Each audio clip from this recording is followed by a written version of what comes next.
Takulandirani ku AMTV Malawi kuchimake kwa nkhani zenizeni.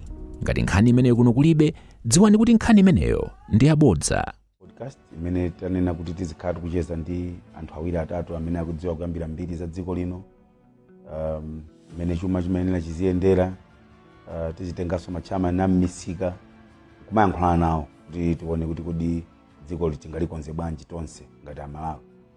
Mu program yathu ya lero ndili ndi Honorable Kamulepo Kaluwa amene ali phungu ya nyumba ya malamulo ku Rumpi East, komanso amene ali munthu wamkulu onena kuti mmene tinkasintha constitution 1994 ya Malawi kuti tikufuna kusintha boma, anali nawo mgulu limene analemba. Kamulepo Kaluwa, zikomo kwambiri. Mwina anthu athu akhoza kufuna kudziwa kuti kodi Kamulepo Kaluwa ndi ndani?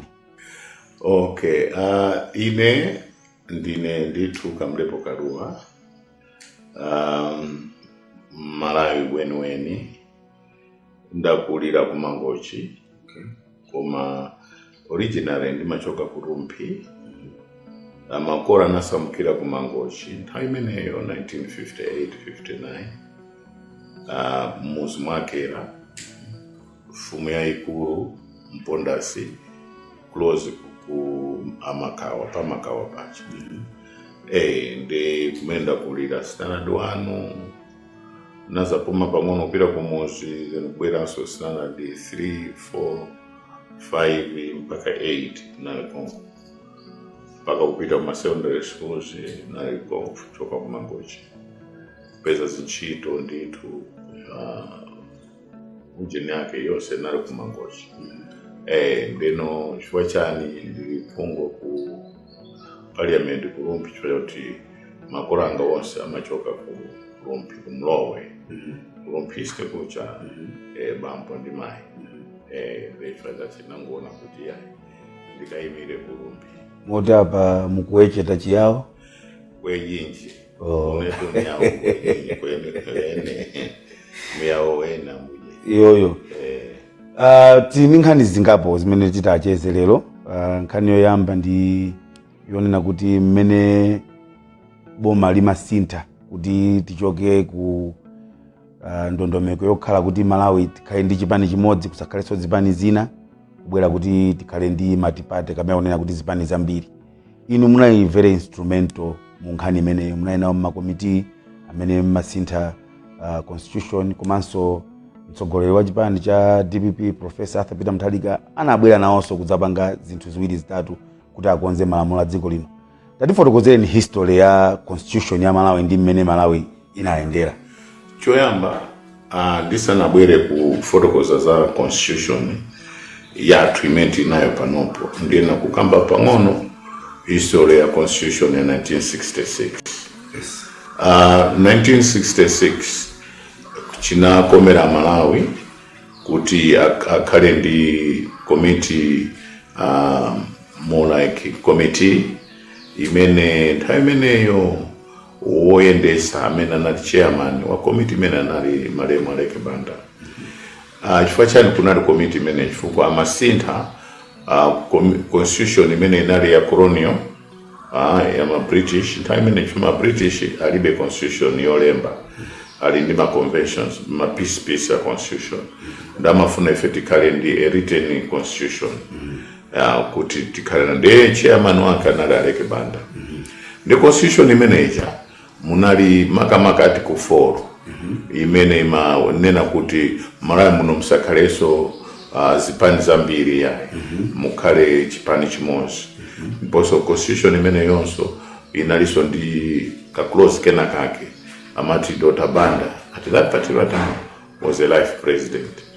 Then 1994 pamene timasintha kubwera ku matipate, choyamba timafuna tichose article 4 imene makaniza matipate democracy, ndikuchosaso article 7 or 8 imene malola kuti Kamuzu akhale president wa Miyaya, a life president. Kuti bwere ndi matipate a type of a constitution, a democratic constitution. Ndeno titakhala ndi mabungwe enenso ndithu mmene mwanena nali mmodzi mwa anthu amene tinali mu committee ya framing up of a new constitution. Ndio titakhala pansi ku National Consultative Council inenali both National Executive Council and National Consultative Council. Ndi kumene tinaona kuti kodi Malawians amene ndi ochuka pa nkhani ya constitutional law ndi ndani. Ndio tinapeza kuti Professor Arthur Mutharika was a distinguished one. Ndi Malawi amene anali well highly qualified, not well, but highly qualified, anali Professor Peter Mutharika. Imene akuphunzitsa ku George Washington University.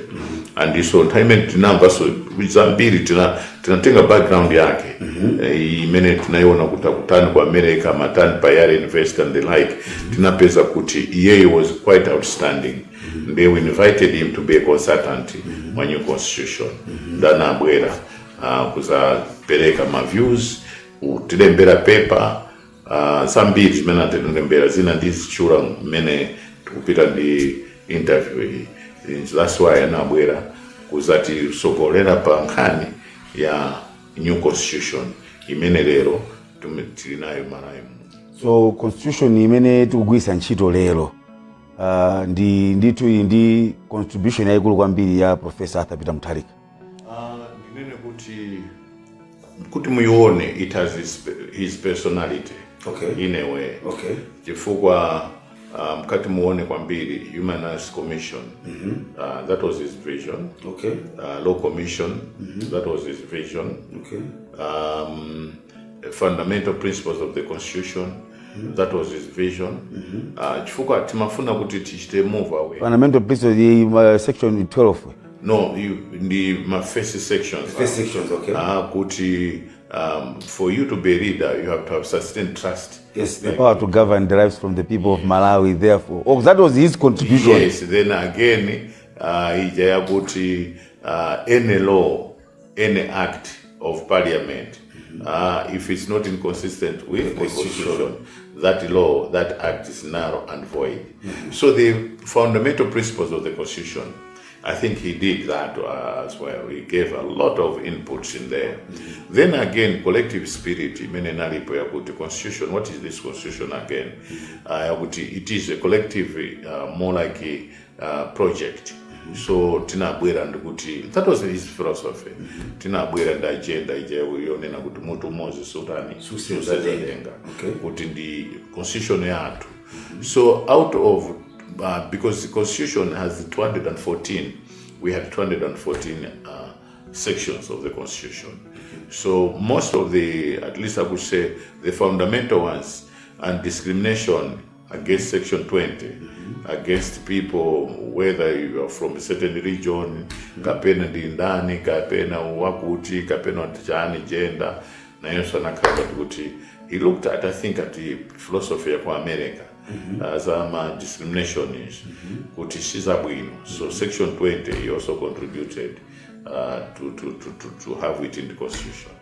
Tiyamikire kwambiri kuti tukucheza ndi inu namandwa pa history ya Malawi ndi mmene mukuzidziwira chifukwa anthu ambiri mbiri imene ya Professor Arthur Peter Mutharika amafuna kuibisa kusafotokoza bwinobwino kunena kuti kodi contribution yake ku Malawi nanga time imene asanakhale president kodi contribution yake inayambira pati kuti akuikonda Malawi. Mu program ina tinanena pompano nena kuti Professor Arthur Peter Mutharika ndi ekaya amene amaonetsa kuti amakhulupirira anthu achinyamata. Anasankhapo first youngest vice president Dr. Saulus Chilima Malemu, mzimu wautse mumtendere, kukhala vice president wa dziko lino. Kufotokoza ndi tumwa chuchuchu kuti achinyamata ndikukhulupirira. Mukuona kuti kufunika kwanji kumanena kuti achinyamata azitha kugwira ntchito ndi anthu ngati inuyo, ngati Professor Arthur Peter Mutharika amene muli ndi upangiri ndi nzeru kuti kodi ku Malawi tinachokera pati, tikupita pati kuti tisangokhala mmalere. Choyamba ndikuuzeni kuti what wisdom is. Yes. Wisdom, the experience, knowledge, imene mapanga wisdom. Experience plus knowledge makes wisdom. Okay. So him being a professor of law, an international professor of law, he has that wisdom. He has the experience, knowledge, that gives him that wisdom. mutu umodzi suseza denga. It's a collective spirit. Yes. Kuti collective spirit imachokera mbali zosiyana-siyana. The youth, the middle ones, and the aged. If you come together, you make a very good team. Chifukwa the youth will come up with what they experience. The middle ones will come up with what they have gone through. The aged is where we are coming from. So that's why Professor Arthur Mutharika becomes an outstanding when it comes to democracy and the elements of democracy. Democracy and the elements of democracy. Why am I saying this? For Chakuti, Yeyo, being a lecturer, an international lecturer on international law, on constitutional law, he knows that he was teaching young ones. Yes, of course. Not teaching So he has that experience. I mean, to go must come into this experience. Must have this knowledge of leadership. Because this is about leadership in the Amawa, Ujena, my youth in the Marida Amawa. I mean, Nangamqua position because you are preparing them, Buti. Now is your time. They being a lecturer who was teaching students were not all the students, were young students, wanted it, because see Antwawa, Akamapusa lawyers aja, when a law lecturer pusa Nyamata ja law or becoming lawyers, amakandi moot courts. Moot courts is to teach them how to handle scenario yako court. They Antwaja kama pusisa amachita practice in moot courts. So that when they are graduates, they graduate. Akama Peter could summon out Peter they would have experience how to handle that court environment they have it, how to handle a case there. So he needed the leadership ya young Awawa China Chilima, Malemu Chilima, and the others who are young, who are young.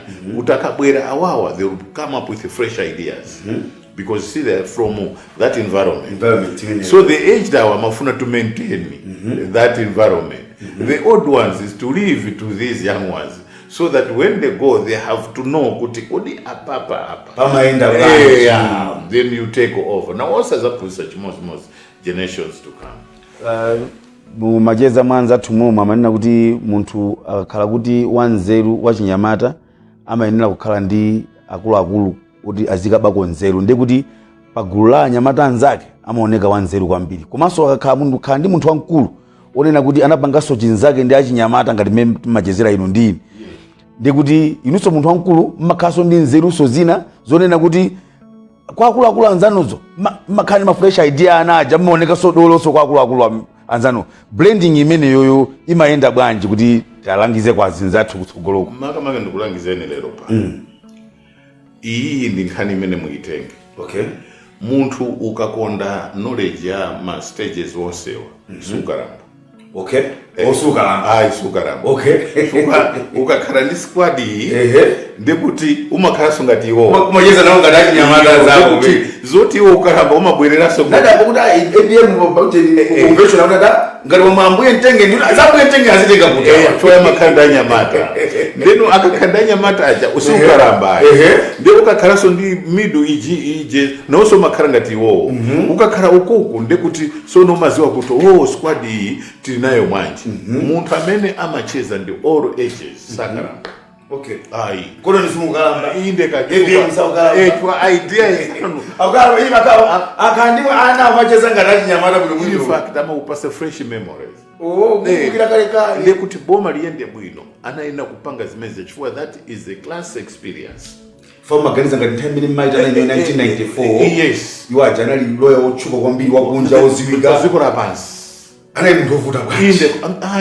Very quiet somebody. Very quiet. You could see kuti muntu uyu is an educated, very educated. Ozindigira odziwa. Yes, because anthu amene are highly educated amasiyana ndi anthu amene are half educated. Okay. Amene are highly educated, they understand ethics of being educated. Okay. And empathy, kuti how to love and love and how to apply that love. So no anthu amene they are not all that educated. Amakhala kuti pa group amachita. It's more like creating noise makers, creating situation imene at the end of the day there will be no ideas. Basi mukama mupanga mapokoso. Basi no ideas. Kodi kusonga tunapita kucha. Kusonga mtana tunapita kucha. Chimene mutu umene ngadoli. Tunakambira ndi mutu wanji. Ngati mene tinali ndi whistle stoppage. Anbirisana mvesa utenga wapita nanena kuti ndavomera chifukwa chakuti ndakuonani kuti anthu inu muli mavuto. That's why ndavomera kuti ndimes. Okay. Tu ndikufuna kuti ndikusiyireni Malawi wabwino. Taonani awa ononga. Anali ndi promise yakuti Malawi muno zinthu ziyenda bwino mupita ukenani. Koma simunapita ukenani. Ine ndifuna ndibwere kuti kapena ndikautengere anthu inu ukenani. Ndi message imene inali kupereka utenga. Sikutaunena kuti ayayi ine ndizakumangirani manyumba mapiri mosemu. Ayayi ine muzadi ya 5 times. Azanga janana 4 ine 5. Imene chachwa experience is telling him that to run a government sijui chama sasa. Anane napo Professor hata bila mtali kama interview yako kunena kuti we muntu amene sana kale president sadziwa kuvuta kwa kesi uliboma ndi chani saka nayo so ndete experience anayo kuna kupanga tunafuna tipite kunkhani yonena kuti panopa Malawi yakuvutika akudanda unaso patsamba mchezo wa Professor wa Shebad Bushiri atalemba zonena kuti Malawi panopa moyo wakuvuta ndi mmene zikuyendera izizi ndikuyankhula usati kuyankhula mbali ya mwandu yankhula kwa anthu amene akuvutika ndi madaba kuti ife tikamafotokoza tumafotokoza ngati kuti tikungonena anthu ena amati amene ifa ndale kwa ndi moyo mmene uli mukapanga compare mmene moyo unali nthawi ya Professor Thabita Mutharika 2019 makamaka up to 2020 ndikuzapanga compare lero ku economy mukuona kuti zinthu zizikuyenda bwanji chavuta ndi chani tingatani choyamba ndisana nene kuti chavuta ndi chani tingapange chani pa nthawi ya Peter Mutharika mukati muonesese kwambiri tinachoka ku economy where Bingo created an economy of non-tribalism. Okay. Akumpoto, akumwera, ndi apa tose tinala Malawi. He had that economy. That's the best economy. Okay. You chose tribalism. Okay. And ata ichita create icha inali stable. Then Joyce Manda came in with a similar core. Kumpoto, kumwera, ndi pakati. Pose kwa maona ngati. So it was, though panaza karakashigeti, koma anali indismenezons. Okay. Now, for Peter to maintain that stability, what he did was to maintain economic structures ya kumwera, kumpoto ndi Central region.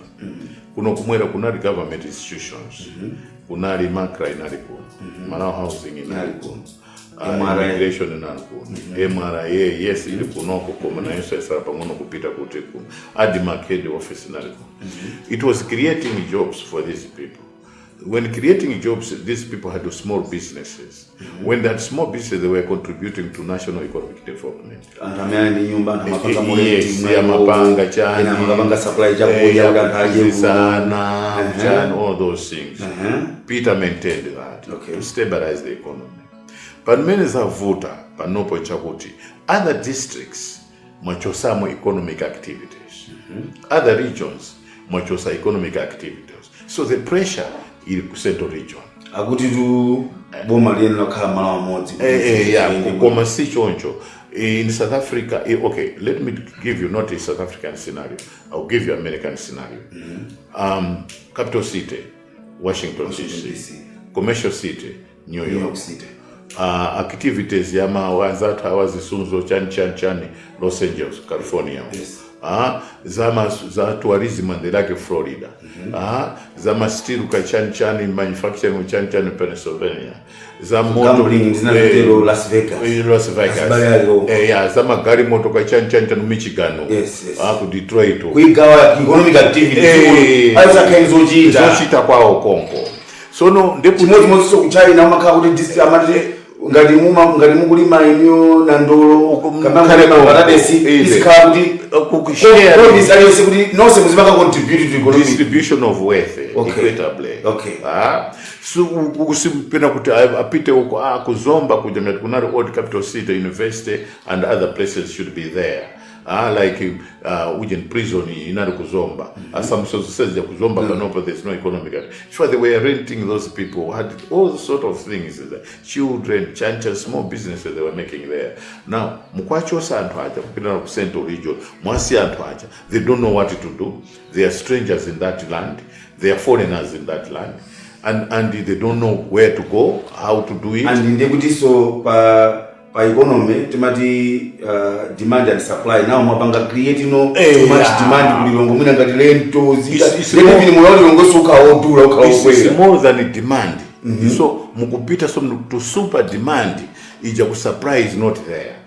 Ndi super demand ngasema bilisa vanhu ambiri nyumba zezayiko zinazokwana kaya ndomwewo ndikatengana gulose kuliponya ko antuna ngamba kweza marenti tuchisawa mulilo indeka alipo ina ka kuifuna kala wakati iwe tulukamo iwe ndekuti anthu acha mwaika pa economy, you have squeezed them economically. And mzono kuti life is unattainable, and that is what is happening today. This is why muona kuti kuplanta kuno kuzomba mzuzu kaya kumangochi kaya kuti kulibe china economic activity ina iliyonso yose concentrated. So how can you develop a country in that? Because in America, the same America, Texas kumachita oil mafuel kachanta in Texas. If you innovation akuti kuvali kachani ka Silicon Valley imakhala kuti anyamata ma planners chani munthu amene analemba tech industry yes iri ku Silicon Valley. So mkaona kuti china Bill Gates aja ali kucha ku Seattle ku Washington State, but Seattle kutali kulemera ngati kuno kuzikhala uko kutali kucha kwa vumbwe kapena cha kuje kuchileka cha kutali uko koma kapena ngati kulilongwe kuzikhala ngati ukasungu koma ili Central Region. Yeah, so ku Seattle ndi Washington State. Then ukuthi mmakhala ngati mwaichita gawa bwino economy ija.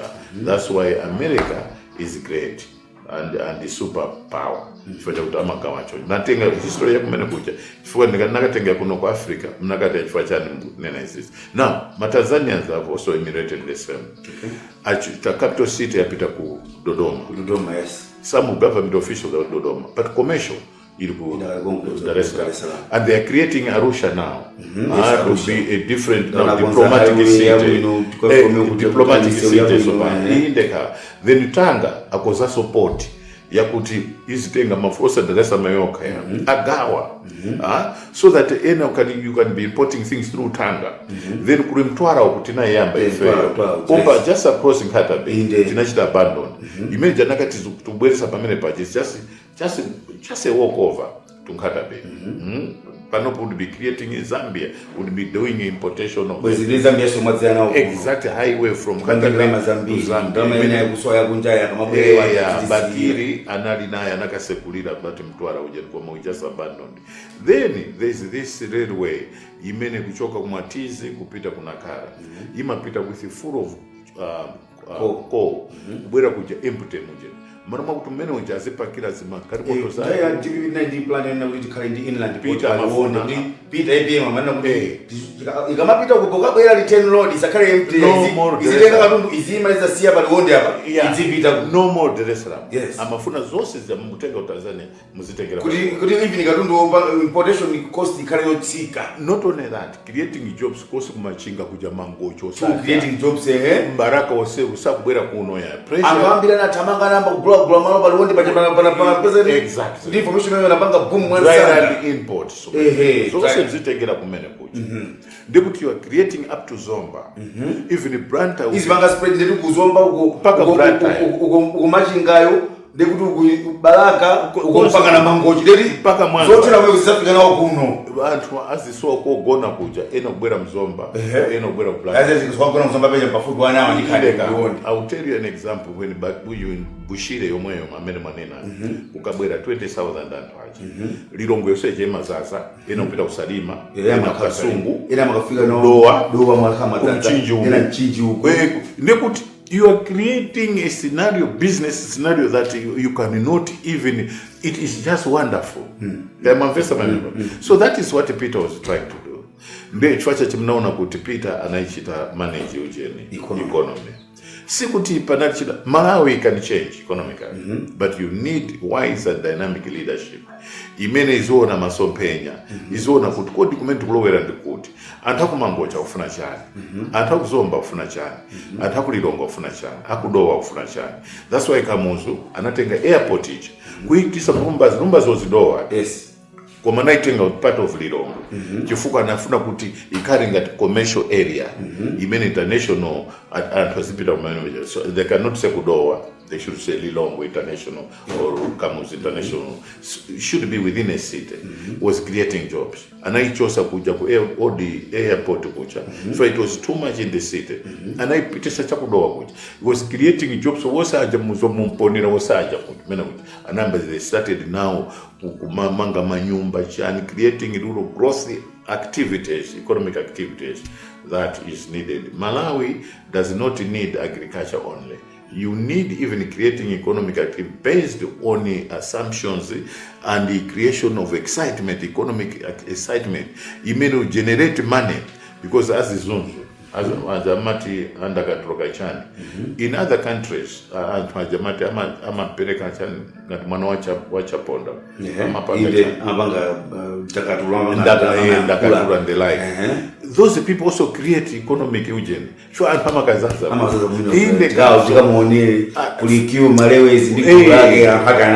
For you to create economic boom of country, you just need critical skills and thinking. Basi zinzose za sita. So critical skills Peter has. Critical thinking Peter has. This is why you saw Peter was managing the economy. Now anatu kuti even tikamagamba kuti ananena kuti safuna kuimanso. Yes. Ana tsindika ndithu pankhani imene naona kunapita anthu achalichi ukampanga konvisi mashehe anthu ena akuluakulu kuti tifuna mubwerere. Nkhani imene ukambidwa choncho tazaonanso kuti ku America nawonso apanga za return to proven leadership. Yes. Ku Ghana nawonso apanga za proven leadership. Yes. Pa Zambia bomba khaliso yavuta tufuna so Edgar Lungu yemwe. Yes. Kumalawi kunonso zakhanga kuti kodi chinthu the global trend chikuchitika ndi chani. Yes, because you see people sometimes they think irrationally. Kuti anyamata nthawi zinaso mathamanga magazi. Achinyamata. Indeka. Mathamanga magazi kwambiri. Mufuna zinthu zisinthe mawu. Mwacha changu pamalo. Inuyo. Makulu amatichedwesa. Power. Osaziwa kuti ali ndi wisdom, deeper zero zija zakuti if you can tap, you can change things. Inonso let me share with you this. Mumuze munthu okonswese pano mnyamata kuti ase ndikuthandiza mpeza mawu abwera zuro tumnanduza munithandiza pamene inu mati ndikuthandiza you wanted to do something kuti mumthandiza abwera kuti ananduza zuro kuti andithandiza ndikatenge changu cha nyamata chimene pamene wankulu kanena kuti ndikuthandiza namamva kuti mmene ujanena kuti ndikuthandizani akuthandiza kuti nimpase nthawi abwera. Actually umapezeka kuti kumanda anthu akuluakulu fati ndi maprogramu azikuluakulu timati akhali miyezi inake iwiri sizinaende bwino tinalibe tikapita kuti tikayambe kupepesa matiyayi munanena kuti muzitithandiza timadziwa kuti zinthu sizimayenda choncho mukakhala kuti mulibe timadziwa so miko satani zavuta koma timadziwa kuti mukutikumbukira si lero mwabwera pamene nyamata mkumuza mawali apa amakhala tukira kale pakhomo mnanena zuro puma la nyamata inde azama siti pamenepo akuna mizaniso pa ujene inu mnamuza ndinu koma akuna miza would create a lie kuti mpaka mumpase. So what I'm trying to tell you here is why there's that trend. People are looking at now the wisdom and the development and understanding imene anthu anali nayo and ananena kuti tiyeni kugana tenga wakale kaya kuti America tenga Trump.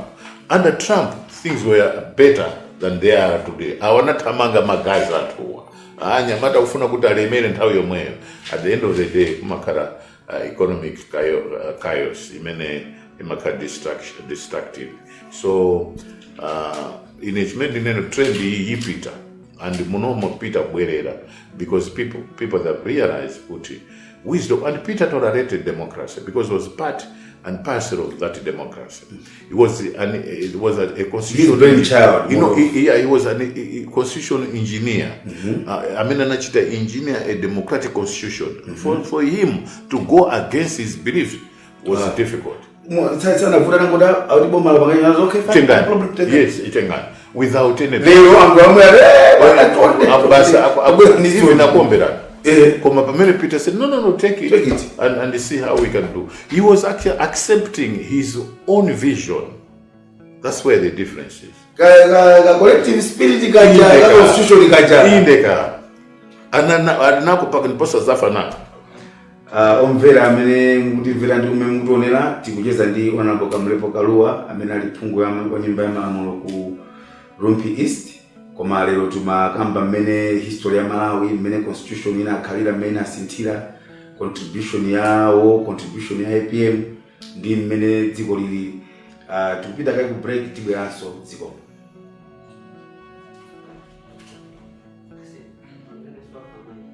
Mbona ngati kuti chani tikupita kai ku break tibweranso dziko. Mu 2030 pankhani zingapo koma lero tuma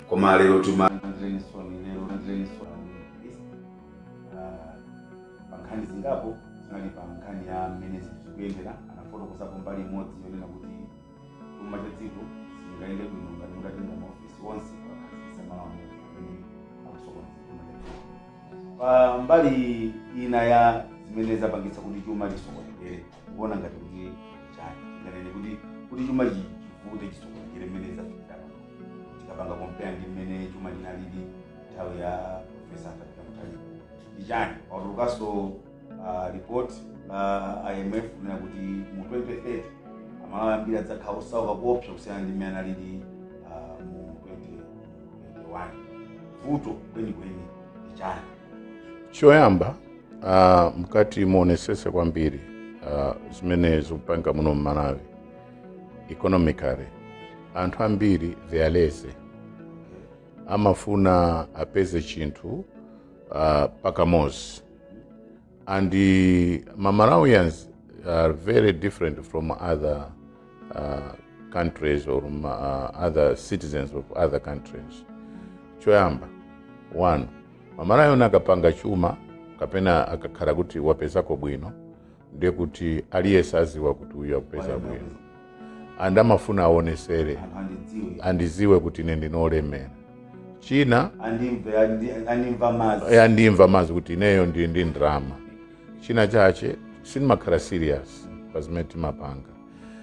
Ndife anthu amene timafuna kuti even ku America kulibe, ku UK kulibe, even heaven kulibe, zakuti tikapeza kuti ndife olemera ndiye kuti iweyo ugona mpaka 9 o'clock munthu kumachita switch off kachani china chilichonse sauzuse mpaka breakfast umadya 10 11 ndiye kuti lunch ma 2 3 4 ndiye kuchoka pamene paja ndiye kuti ukaoneseranso without productivity. China chimene ndachiona ni corruption. We are too corrupt as a country. Timafuna kuti kuzikundikira chuma ife toka, and timafuna kuti any government movement kapari economics and the like, economic activity and the like, mupeza kuti Malawi anafuna kakhale pamene popo kuti mpaka abepo, even kuti mulembe inuyo ntchito, mwana wa ntchito kuti mungomsiya mpeza spuni za sosowa, sugar watenga, mkaka wabisa kapena ndiwo zowasowesanso. Koma munthu mamlemba ntchito amadya pompo mumamlipira and the chan. Chinanso chimene chikupasa kuti zitivute kwambiri, we are not honest. From even my church kuba uku or corruption, my church umru corruption. Every society mpeza para corruption. Okay, ndineno corruption ni mwana ngati balanga ni mwana ngati antama kugiza ntchito corruption azembaitse maone na kuba chimozi kuti propaganda ndikunama. Koma anthu amaichita professionalize it kuti propaganda koma kuli kunama. So no ifeyo kwambiri kaya mukhoza kukhala ino ndi famu yanu kuti mundifamu ya mazira mpeza zambiri zabedwa mazira amene akuba, so kuti inuyo so mukati okay chabwino mumuchose munthu uja akavutika mwasekaso company ndi kuti economy hii imuva ngati tinali ndi People's Center, People's Trading Center, PTC, imene inalemba anthu a ntchito, inali each and every district mara economically it was bringing in economic activities, progress, whatever. Mpeza anthu ogwira ntchito muja nayamba kuba. Kuba kwambiri kusintha mafika. Kampani anaseka. Anaseka muja amwenya kusegura atenga mu masana and amomuja kubanga operate mwenye akatitsegula 7 o'clock amakhalu wabwera akhago kushongo isatu paka mazuro pamene marayo asiya kaya akamwe kaya akadya kunyumba lunch akadya lunch agoneka ye pang'ono akuti akupeza bwino kuti mupeza so anthu ena zina business akanena anthu silitseka balance manena iya balance silitseka final year kubuda batse ma staff jakuja atisinthana okapumibe yes kwa muntu amene wachoka ku office kwake watu akabwera zapeze kulikotseka yes amene andolembedwa ntchito kuti amatuluka 12 o'clock so muntu atuluka ku office kwake 12 o'clock abwera zapeze sintatseka adzakula nthawi yake abwera ma 2-3 o'clock andi pamene paje mpeza wina wake swanyanyara kaichani tumafuna kuti tipeze zinthu pa nthawi yochepa tilemere tiwerukepo but what else indeka ndizimene tunena kuti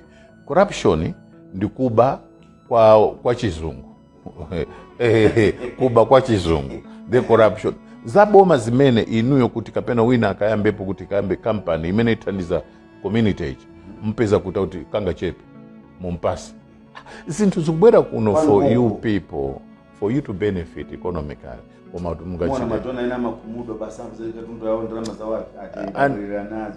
No, I've got a good example. Okay.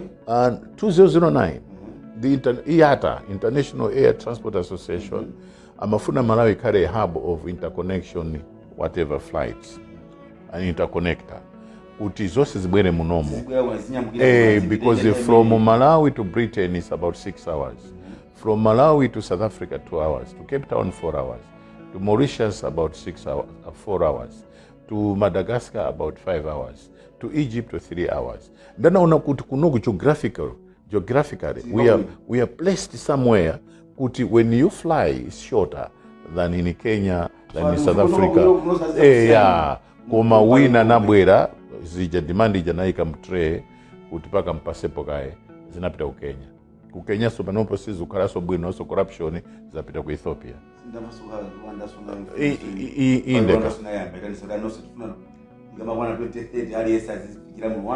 Exactly. So it was supposed to be here. Commercial corruption inapita kuja. Inaso ndi foreign direct investment FDI. Nditu mchinese achoke kwa azagulisa mandazi po. Aiziweta nkuku mazira. Ma Chinese ndito ma Chinese ma Indians azichoka kwa huko azaweta nkuku huko. Azichoka kwa huko kuzachita kupika zitumbua. Ngasati nyama tatu tikauza kuti mubange ulimi kuona kuti exactly what I'm trying to say kuti ifeyo tazima natoka economic progress. Chifukwa cha attitude atu. Pamene Professor Peter Mutharika was trying to bring in that self-reliance, that you should be able to appreciate who you are by appointing young ones into cabinet, by appointing women into position of at least better positions. So you were sharing of ideas, sharing of economic development. So Peter was doing that. And chinanso chimene ndachiona kwa mpiri chimene chukanika kuti ife muno we should improve economically, where Peter was doing it better, is listening. Listening on its own is an art. Because when you listen, you get a lot than when you just talk. So Peter is able to listen. Kutukodi muntu ya utanthauza chani. And that listening is leadership. Yeah, and his experience, knowledge, yes.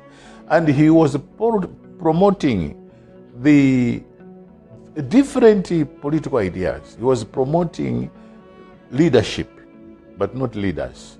So it was more like a collective spirit and that is what Peter is. And when he appointed the cabinet, he was waiting for you to make a difference. So he was a man of understanding and a listener. If you want to improve things, even for your own environment, learn to listen. ukamati kumvera kwambiri kuja chete umatenga zina zake and umaona kuti uya kunama hapa, uyu is telling me the truth out of listening. That's why it is an art. Politics is an art itself of governance. It's an art of able to manage things. That is politics. Miyambo amagamba kuti the more you talk, the more you are likely to say something foolish. Indeka. That's why sometimes a foolish man, if he keeps quiet and hamati 1-0. Amachancel kuma chinena wampeza sinaziwe.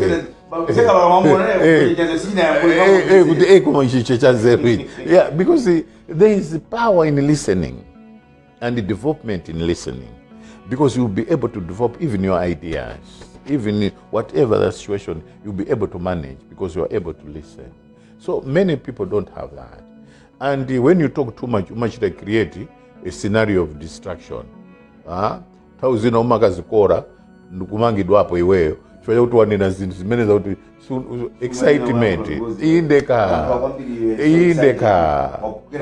wakangogwera muzina zake zimene chwa lilime ili lachabe. Lilime can keep your life, lilime can destroy your life. So we have to be very careful and that is what I've seen in the leadership of Peter Mutharika. Chabwino, pakati pa kuoneka kuti mmene tayendera akuluakulu a TPP akhala kumaitanidwa milandu ina yakale, ena kuti simunayankhule bwino pa msonkhano, ena kulandira maonini amene chaka chinochi ndi chaka chonena kuti tikupita kumasankho. Ndinkaisa kuti mmene munkapanga constitution panali malamulo ena amene munapanga kuti za political arrest chaka cha chisankho pakhale palibepo zimene zimukaziona ndi zichatimati rule of law kapena kuti palibe munthu amene angapanga ndi makamaka ndi democracy. Mukuziona kuti democracy yathu ili potani mwina kapena kuliyang'ana funsolo kuti mmene munkapanga inuyo malamulo osintha 1994 mulungu akukondani beni mpaka na muli nafe muli okhutira ndi mmene malamulo amala kugwirira ntchito. Ndilokhutira komanso sindilokhutira.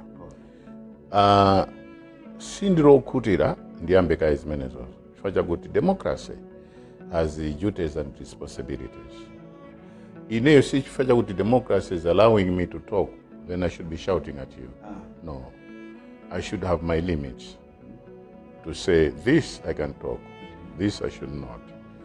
And the duties and responsibilities is empowering us to know the difference of democracy and the despotic, and the intelligence and foolishness. So democracy gives you that. Ndiliwasa kutira facha kuti we have abused our rule of law.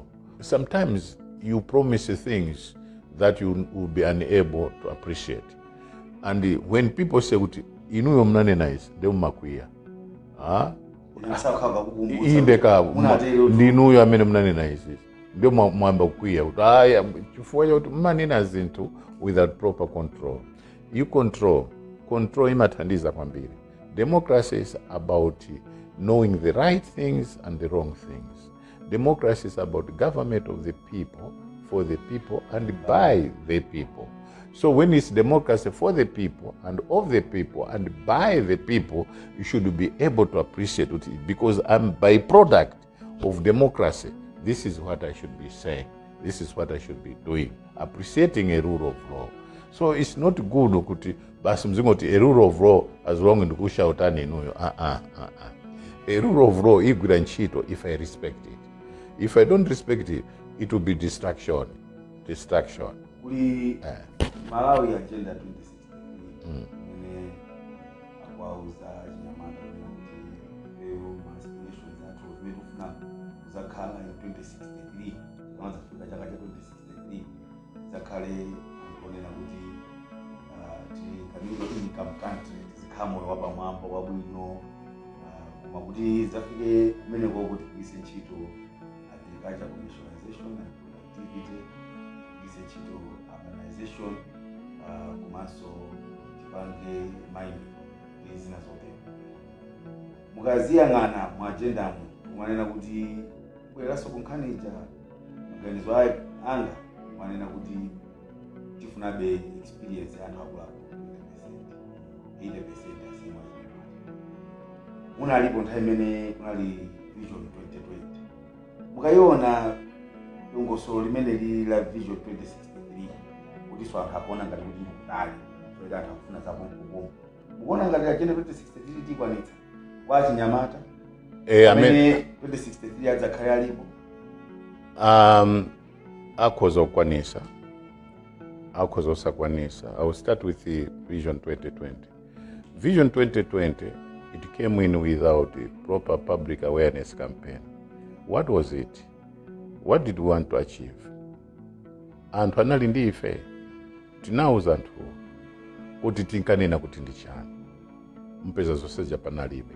Kaguru ka anthu kanangotengana kukhala pena pake. Akuti kaya maprofesa kaya nchani kanakhala pena pake. Little did they know kuti it is not about professorship here. It is about realism and to be realistic.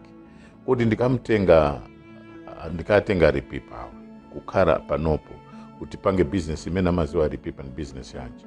And tiwamvere kuti iwo amapanga chani. Tichita achieve 2020. Koma ngati ne I don't understand you. Basi ndikungu chita brush chili chose imene ino mukupanga.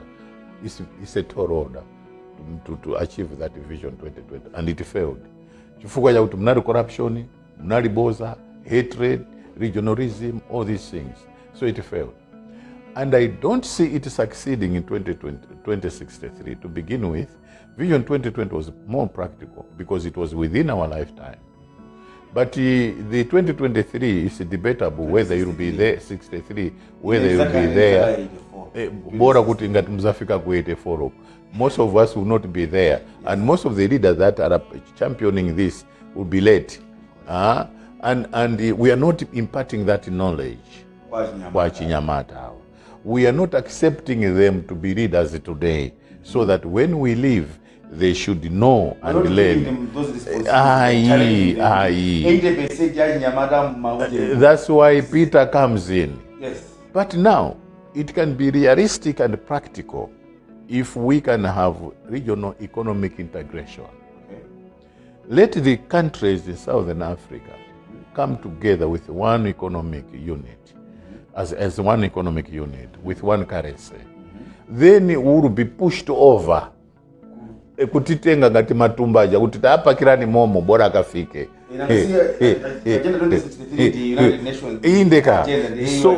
So let us have regional economic units. Like Malawi, we can have regional economic integration with countries Zambia, Mozambique, Zimbabwe, Botswana, South Africa, not Yambika Econo Southern Africa, Namibia, going Angola and the like. Then there's a regional one of Eastern Africa, which is Tanzania, Kenya, Uganda, Rwanda, Burundi, part of Democratic Republic of Congo. They are is achievable because if etitengedwa ngati alendo au kaperekeza antumire mwenye antinke now ifeyo and we can achieve that. But failing which regional economic integration, forget about it.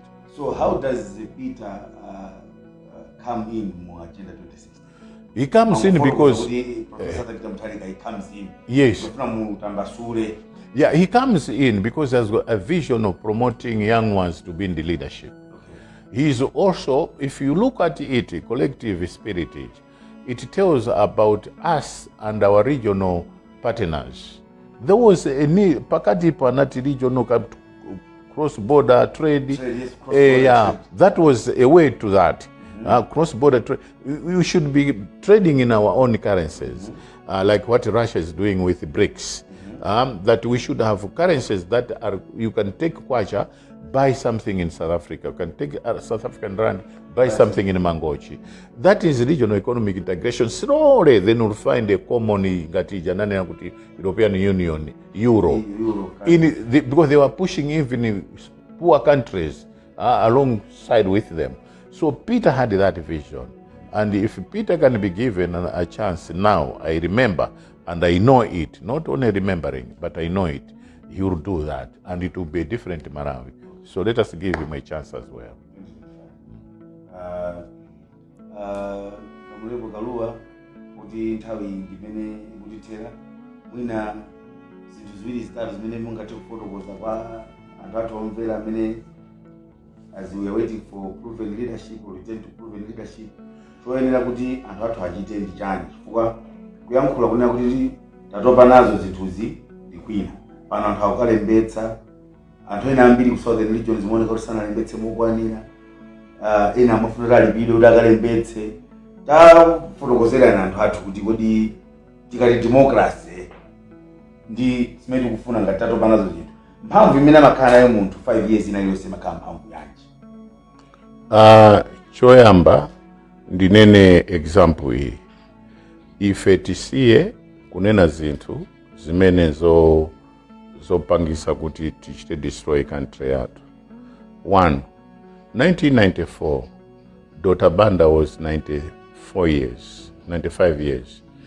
MCP omwe wanamlora kuti aime as their presidential candidate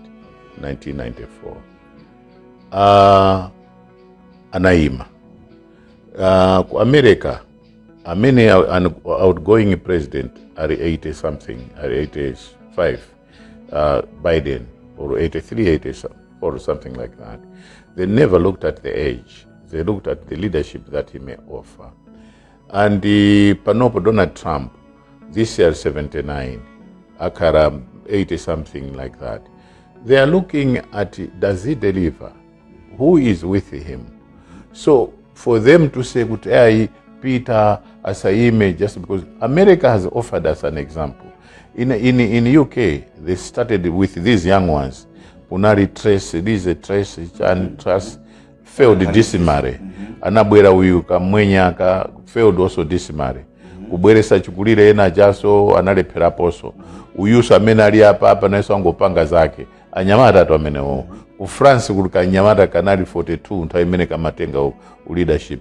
Kasokoneza akakandana kakashifranshu wake. Ka Sarkozy. Kasokoneza chuma chamu chenemo. It's not about the age, but the wisdom out of that age and the team that aged leadership can have that will make a difference. Try Peter now.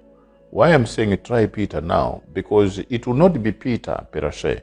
It will be the team that Peter has, that Peter will have, that will determine the future of this country. So that's my appeal. We should not look, the same MCP that is abusing age Peter had their presidential candidate at 94 years, 95 years in 1994. And the same party accepted that mediocrity at that particular time. And today they are saying it as if it is something different when they accepted that mediocritic sort of type of leadership.